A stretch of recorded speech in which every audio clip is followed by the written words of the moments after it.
अभ्युत्थानामधर्मस्य तदात्मानं सृजाम्यहं परित्राणाय साधूनां विनाशाय च दुष्कृतां विनाशाय धर्म संस्थापनार्थाय संभवामि युगे युगे युगे युगे युगे युगे युगे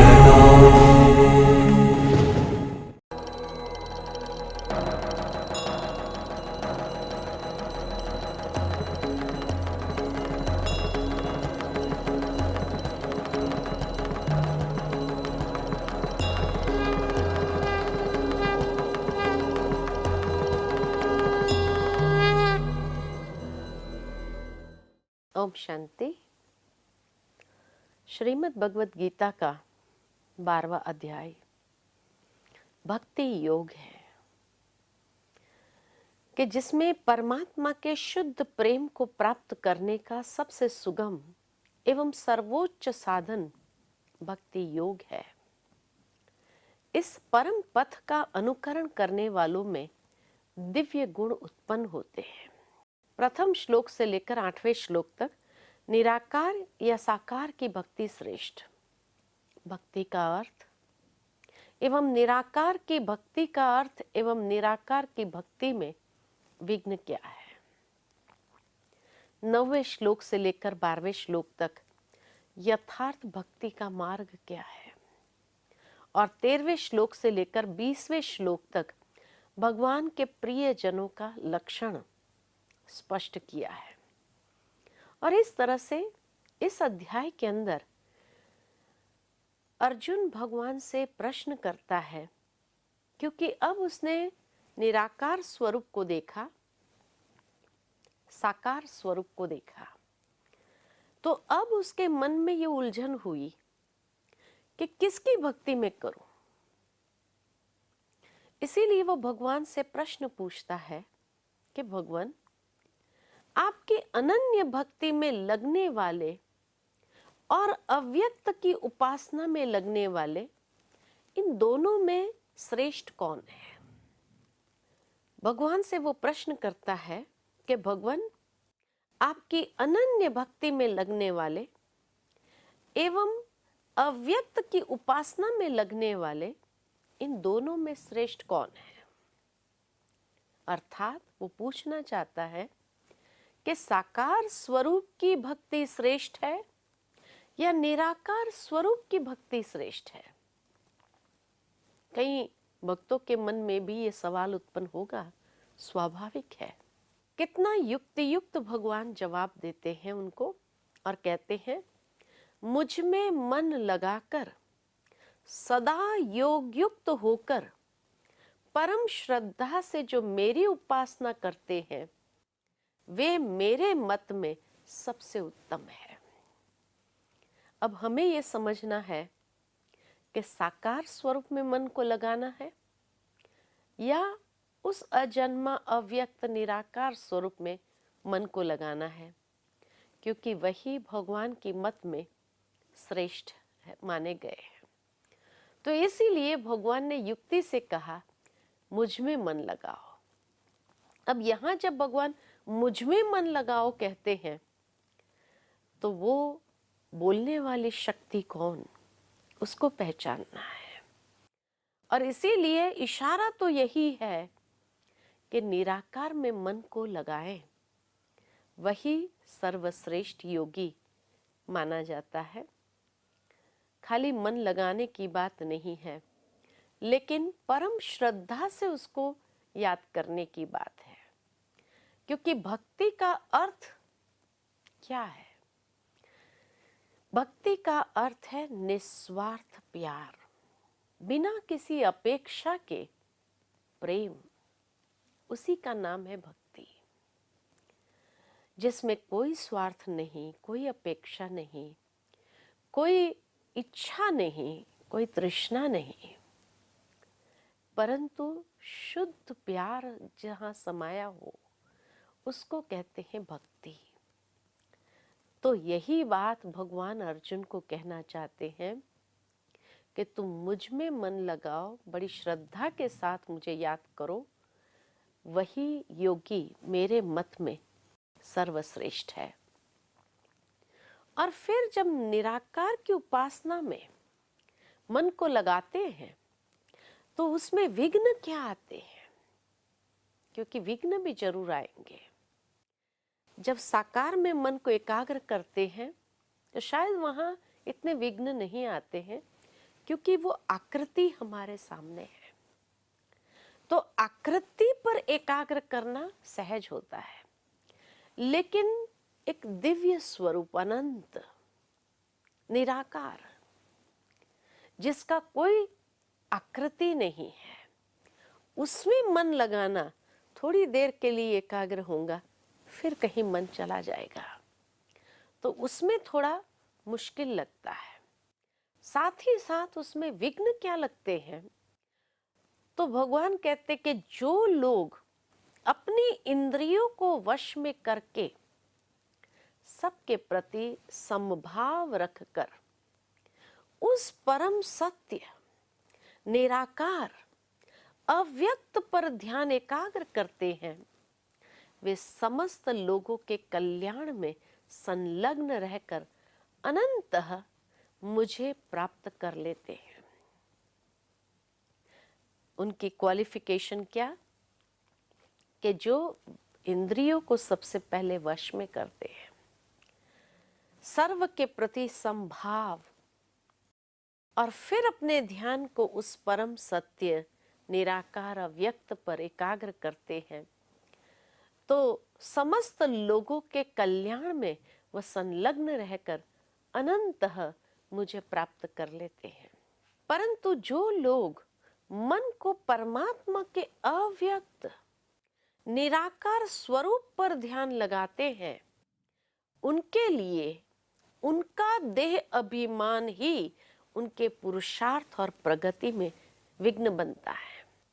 तो निराकार की भक्ति में और साकार की भक्ति में अंतर क्या है, कि साकार की भक्ति में मन को एकाग्र करना चाहो तो उस आकृति होने कारण एकाग्र करना आसान है, परंतु जो अव्यक्त निराकार है उसमें मन को एकाग्र करने के लिए मेहनत है।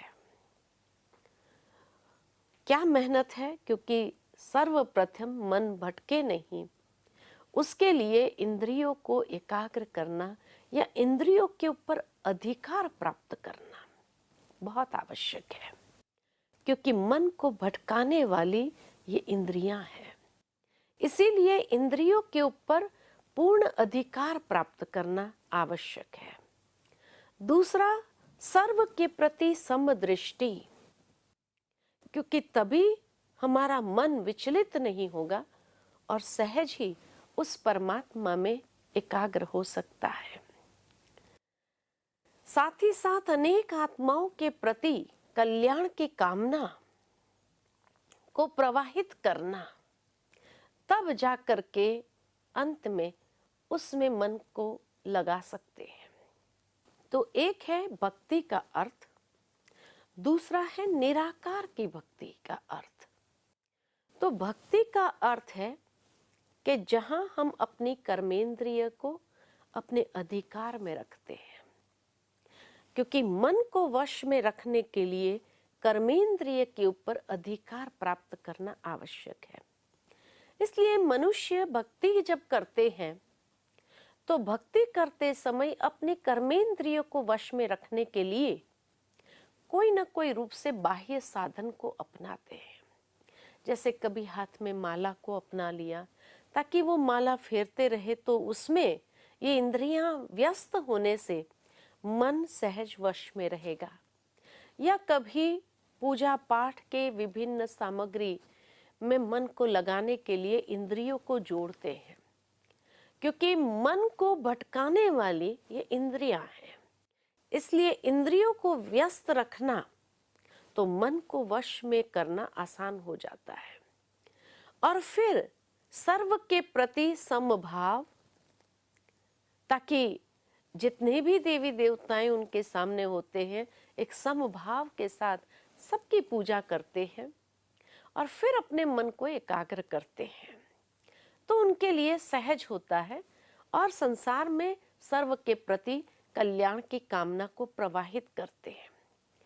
परंतु निराकार की भक्ति में विशेष विघ्न रूप क्या होता है?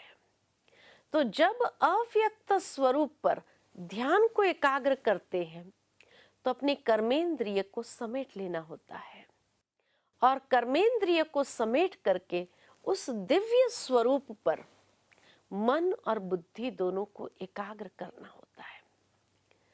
लेकिन उसमें विघ्न क्या बनता है कि मनुष्य का अपना देह अभिमान ही उसके लिए विघ्न रूप बन जाता है।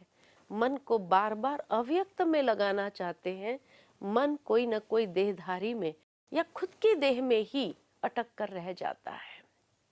इसीलिए पहले के अध्यायों में भी हमने ये बात बहुत अच्छी तरह से देखी समझी कि स्वयं को आत्म भाव में स्थित करो। जब अपने स्मृति को, मन को ये दैहिक भान से ऊपर उठाते हैं, अपने को आत्म भाव में स्थित करते हैं कि मैं एक शुद्ध पवित्र आत्मा हूं, उस निर्मल भाव में जब मन को एकाग्र करते हैं तो ये देह अभिमान या देह का भान हमारे लिए विघ्न नहीं बनता है और तब मन सहज उस परमात्मा की स्मृति में चला जाता है। जिस तरह आज एक व्यक्ति टीचर है, जब घर में है तो साधारण स्मृति में है, उस वक्त अपने आप को टीचर नहीं समझता है, घर का सदस्य समझता है। लेकिन जैसे ही दूसरे दिन उसको स्कूल जाना है पढ़ाने के लिए, कि उसको रटना नहीं पड़ता है कि मैं टीचर हूं, मैं टीचर हूं, लेकिन उस स्मृति में मन आ जाता है तो उसको कौन याद आता है? सहजता से मन चला जाता है। स्कूल याद आएगा, क्लासरूम याद आएगा, ये क्लास को ये पढ़ाई कराना है, ये क्लास को ये होमवर्क चेक करना है, ये क्लास को ये एक्टिविटी करानी है, उनसे ही संबंधित बातें याद आने लगती है। तो उस स्वरूप में अपने आप को टिकाना आवश्यक है। इसी तरह निराकार के भक्ति के लिए भी मन हमारा विचलित न हो, कहीं भटके नहीं, उसके लिए आत्मभाव में स्थित करना आवश्यक है। नहीं तो अपना ही देह अभिमान हमारे लिए विघ्न बनता है, हमारे मन को भटकाने के जैसे द्वार बन जाता है और वो द्वार जैसे ही खुल जाता है मन कहाँ कहाँ चला जाता है। इसीलिए लोगों की ये शिकायत रहती है, भगवान को याद करने बैठते उसी समय मन भाग जाता है, बाकी सब कार्य करते समय मन भागता नहीं है, लेकिन ईश्वर की याद में बैठते हैं और मन चला जाता है। तो ये मुख्य उसका कारण है। उसके बाद सरल तरीका भगवान समझाते हैं भक्ति के लिए कि हे अर्जुन, तू अपने मन और बुद्धि को मुझ में एकाग्र कर। अगर ऑप्शन भगवान देते हैं कि अगर तू मन को मुझ में एकाग्र करने में समर्थ नहीं है तो योग का अभ्यास कर, योग का अभ्यास करो, बुद्धि को ईश्वर में वो विजुअलाइज कर। योग माना विजुअलाइजेशन। तो अगर मन को लगाना, एकाग्र करना मुश्किल लगता है तो ऑप्शन भगवान देते हैं कि तू योग में योग का अभ्यास कर। यदि तुम योग का अभ्यास भी नहीं कर सको तो सिर्फ मेरे प्रति ही यज्ञ कर्म कर, यानी आत्मशुद्धिकरण अर्थ कर्म करो। मनुष्य जब अच्छे कर्म करते हैं तो भी उसका शुद्धिकरण प्रोसेस, प्रक्रिया, शुद्धिकरण की प्रक्रिया आरंभ हो जाती है। और यदि तुम यज्ञ कर्म करने में भी असमर्थ हो तो मन बुद्धि इंद्रियों को वश में करके संपूर्ण कर्मों के फल का त्याग कर और आत्म स्थिति में स्थित होने का प्रयत्न कर। मन बुद्धि और इंद्रियों को वश में रखो और जो कर्म करते हैं ईश्वर अर्पित कर दो, यानी उसका फल त्याग कर दो।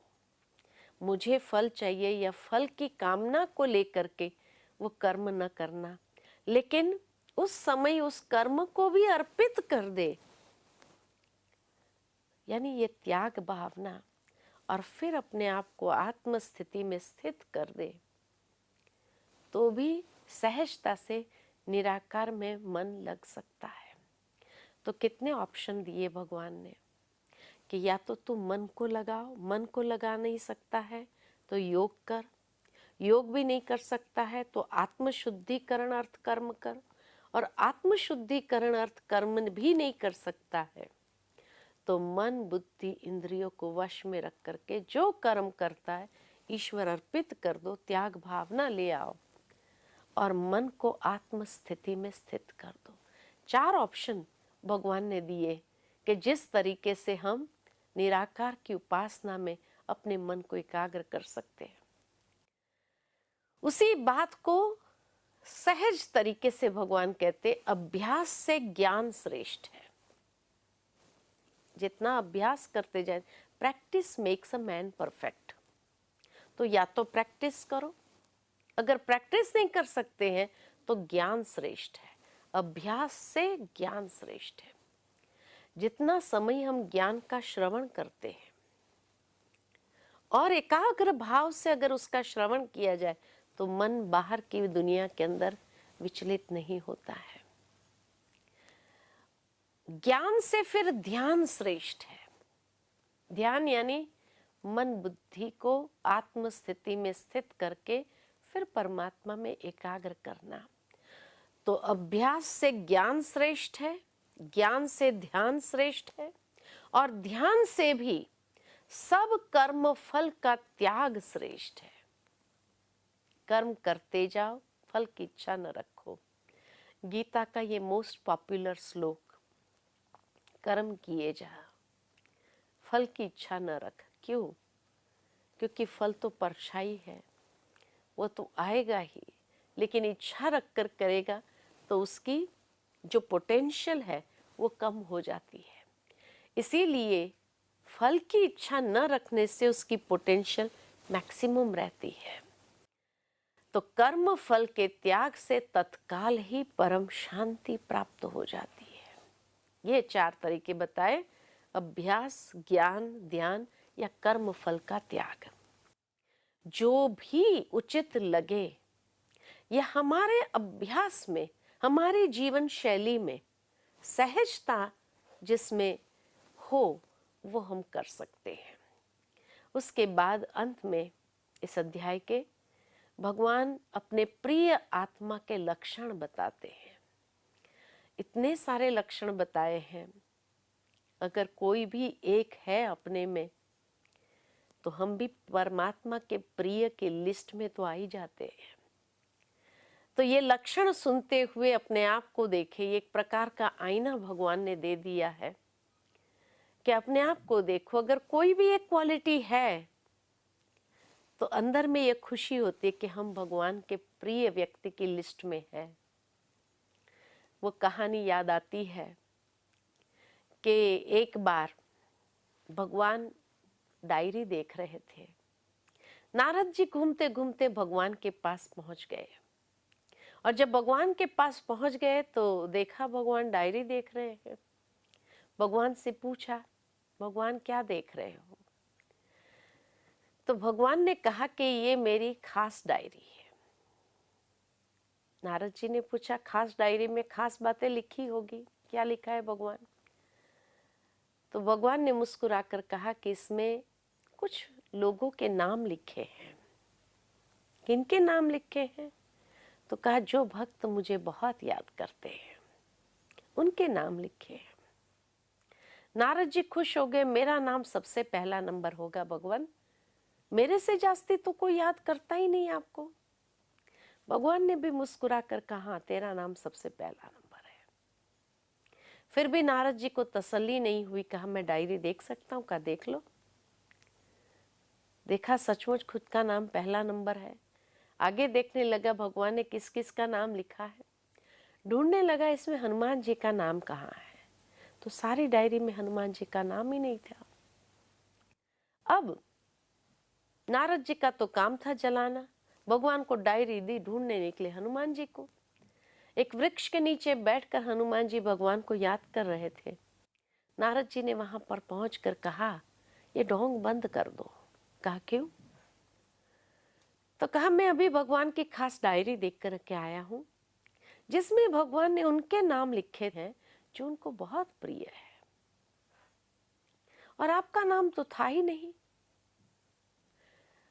अब हनुमान जी क्या कहते? हनुमान जी ने कहा मैं डायरी में नाम लिखवाने के लिए थोड़ी उनको याद करता हूं, मैं तो उनके दिल में रहता हूं। नारद जी वहां से चले, फिर घूमते घूमते भगवान के पास पहुंच गए तो भगवान एक छोटी डायरी देख रहे थे। नारद जी ने देखा ये डायरी तो अलग लग रही है। पूछा भगवान ये कौन सी डायरी है? तो भगवान ने कहा ये मेरी पर्सनल डायरी है। इस पर्सनल डायरी में क्या लिखा है? तो भगवान ने कहा इसमें भी कुछ नाम लिखे हैं। किसके नाम लिखे हैं? तो भगवान ने कहा इसमें उनके नाम लिखे हैं जिसको मैं बहुत याद करता हूं। कहा आप भी याद करते? कहा मैं डायरी देख सकता हूं? क्या आप किसको याद करते हैं? भगवान ने डायरी दी, देखा तो हनुमान जी का नाम सबसे पहला नंबर था, नारद जी का नाम ही नहीं था। इसी तरह दुनिया में भगवान को याद करने वाले बहुत है, लेकिन भगवान जिसको याद करे, प्यार करे, कोटों में कोई, कोई में भी कोई है। तो इसीलिए भगवान के प्रिय आत्मा के लक्षण क्या हो सकते हैं? आज इस आईने के अंदर हम अपने आप को देखते हैं। पहली बात कि जो किसी से द्वेष नहीं करता हो और सर्व के प्रति मित्रता भाव रखता है और कृपालु है, वो भगवान को प्रिय है। दूसरे, जो ममत्व बुद्धि और अहंकार रहित हो, वो भगवान को प्रिय है। तीसरे, जो सदा संतुष्ट, संयमी और दृढ़ निश्चयी है, वो भगवान को प्रिय है। चौथे, जो समर्पण बुद्धि है और कर्म योगी है, वो भगवान को प्रिय है। पांचवा, जो न स्वयं क्रोध करता है और न किसी को क्रोधित करता है। कई होते हैं जो खुद तो क्रोध नहीं करते हैं, लेकिन अपने व्यवहार से दूसरों को क्रोध दिलाते जरूर है, वो भी गलत है। इसीलिए कहा भगवान ने कि मेरा प्रिय वही है जो न खुद क्रोध करता है, न किसी को उकसाता हो क्रोध करने के लिए। छठा, जो ईर्ष्या, भय और विषाद से निर्लिप्त है, वो मुझे प्रिय है। सातवां, जो निरपेक्ष, पवित्र और दृढ़ संकल्पधारी है, वो मुझे प्रिय है। आठवां, जो न अति हर्ष, न शोक, न कभी कोई बात में इच्छा रखता हो, वो प्रिय है भगवान को। नौवां, जो शत्रु, मित्र, मान अपमान, सुख दुख, निंदा स्तुति में समान एवं क्षमाशील है, वो भगवान के अति प्रिय है। आगे, जो अनासक्त, मितभाषी और दूषित संगति से सदैव मुक्त है, वो ईश्वर के अति प्रिय है। और अंत में कहा, जो धर्ममय अमृत पथ का श्रद्धा से अनुसरण करता है, वो भगवान को अति प्रिय है। धर्ममय अमृत पथ का श्रद्धा से अनुसरण करता है, वो भगवान को अति प्रिय है। अब इन सब में अपने आप को अगर हम देखें कि मेरे में कोई ना कोई लक्षण तो होगा जो हमें भगवान के अति प्रिय बनाता है, और भगवान के सानिध्य का अनुभव करना सहज है। तो ये था 12वां अध्याय, भक्ति योग। कि भक्ति योग माना वो भक्त के क्वालिटीज क्या है, और निराकार की भक्ति, साकार की भक्ति में, साकार की भक्ति में फिर भी आसानी है, लेकिन निराकार की भक्ति में सबसे बड़ा विघ्न उनका अपना देह अभिमान बनता है। तो इसीलिए परमात्मा की मत से सर्वश्रेष्ठ योगी वह है जो उसको बहुत स्नेह से, प्यार से याद करे, मन को एकाग्र करे, वो परमात्मा को अति प्रिय है। ओम शांति।